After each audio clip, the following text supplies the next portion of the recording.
Many people ask, is it necessary to sharpen my brand new skis because the edges look so good?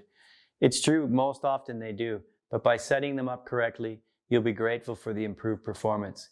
Here we'll show you what to look for on side edges of your brand new skis and how to do the pre-setup. Using a loop will really help you to have a more informed look at your edges.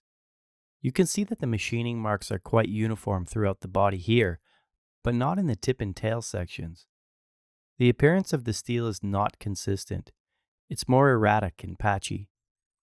To correct this, choose either the 120 or 200 grit diamond disc and place it on your guide over the locator nut. Then insert the U-spacer and tighten the thumb screw.